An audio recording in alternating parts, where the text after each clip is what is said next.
Assalamualaikum warahmatullahi wabarakatuh. Alhamdulillahi rabbil alamin.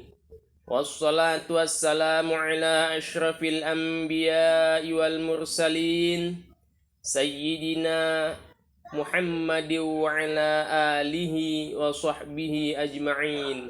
Amma ba'du. Qala Allah Ta'ala fil Qur'anil Karim. A'udzu billahi minasy syaithanir rajim. Bismillahirrahmanirrahim. Rabbi shrah li sadri wa yassir li amri wahlul 'uqdatam min lisani yafqahu qawli. Shadaqallahul azim. Yang terhormat Bapak-bapak Dewan Juri yang kami sayangi, teman-teman semuanya, serta seluruh hadirin dan hadirat rahimakumullah.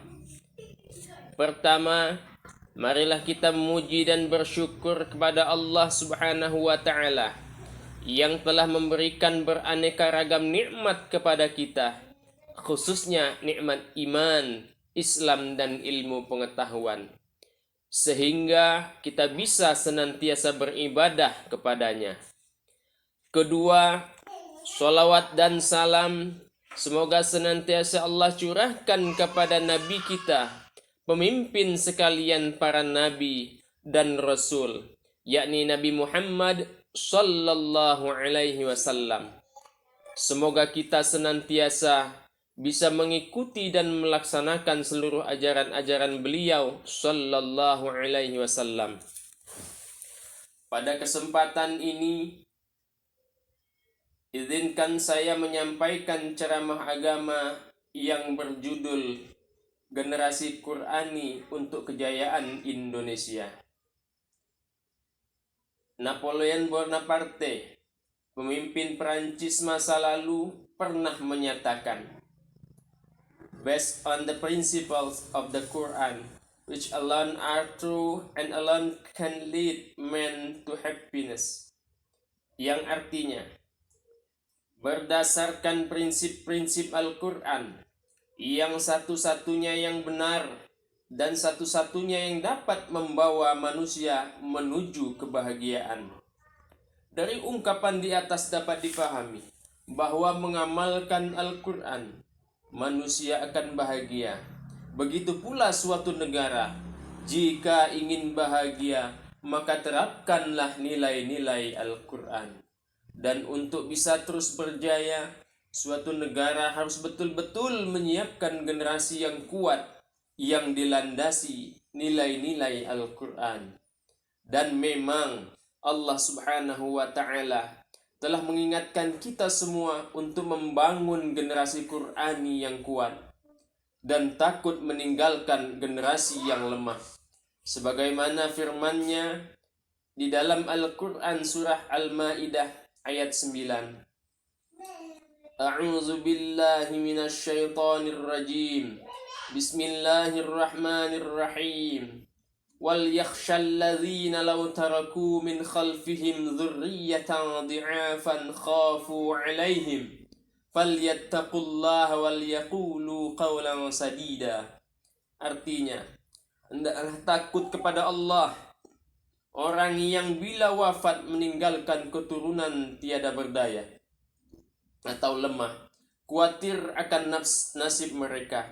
Hendaklah mereka bertakwa kepada Allah dan mengatakan kata-kata yang benar. Mafhum mukhalafahnya, ayat ini sebagai instruksi Allah kepada kita, saya, saudara dan kita semua insan-insan agar beriman, insan-insan yang beriman, agar kita meninggalkan generasi-generasi yang hebat, kuat dan amanat. Hal ini sejalan dengan hadis Rasulullah sallallahu alaihi wasallam, Al-mu'minul qawiyyu khairun wa ahabbu ilallahi minal mu'minid dha'if. Artinya, mukmin yang kuat lebih baik dan dicintai Allah Azza wa Jalla daripada mukmin yang lemah. Hadis riwayat Imam Muslim. telah terbukti peranan dan kekuatan generasi muda di negara ini sejak tahun 1908. Masa kebangkitan nasional sampai menjelang detik-detik proklamasi dikumandangkan, seluruh generasi muda yang tergabung di dalam berbagai organisasi kepemudaan mampu merebut kemerdekaan. Tapi kondisi sekarang sungguh amat memprihatinkan. Para pemuda telah banyak terlena oleh game online, menonton video porno, pergaulan bebas, sehingga karakter mereka terbentuk oleh informasi negatif di media sosial, mengkonsumsi narkoba, bahkan melawan, bahkan membunuh orang tua kandung dan lain-lain. Bagaimana solusinya? Solusinya adalah mengikuti langkah-langkah sistematis yang telah diterapkan oleh Rasulullah Shallallahu Alaihi Wasallam ketika memperbaiki kondisi bangsa Arab yang tergambar di dalam surah Al-Jumu'ah ayat 2. A'udzu billahi minasyaitonir rajim. Bismillahirrahmanirrahim. Huwallazi ba'atsa fil ummiyina rasulan minhum yatlu 'alaihim ayatihi wa yuzakkihim wa yu'allimuhumul kitaba wal hikmah wa in kanu min qablu lafi dhalalin mubin. Artinya, dialah yang telah mengutus kaum yang buta huruf kepada kaum yang buta huruf seorang rasul di antara mereka yang membacakan ayat-ayatnya kepada mereka, mensucikan mereka dan mengajarkan mereka kitab dan hikmah atau as-sunnah. Dan sesungguhnya mereka sebelumnya benar-benar berada di dalam kesesatan yang nyata. Berdasarkan ayat di atas, maka ada 3 langkah yang perlu dilakukan untuk membentuk generasi yang Qur'ani. Yang pertama, senantiasa membaca Al-Quran akan membawa ketenangan hati, membersihkan karat di hati, sehingga pemuda yang senantiasa membaca Al-Quran akan selalu bersih hatinya dan akan berpengaruh terhadap kebaikan perilaku sehari-harinya. Yang kedua, mensucikan hati dari kemusyrikan dan kotoran hatinya, membersihkan akhlak yang tercela, sehingga generasi kita menjadi generasi yang berkarakter unggul. Yang ketiga, generasi Qur'ani akan selalu mempelajari hukum-hukum dan ilmu-ilmu di dalam Al-Quran dan hadis, karena memang Al-Quran, sebagaimana yang dikatakan oleh Imam Al-Ghazali di dalam Jawahirul Quran, mencakup beragam ilmu.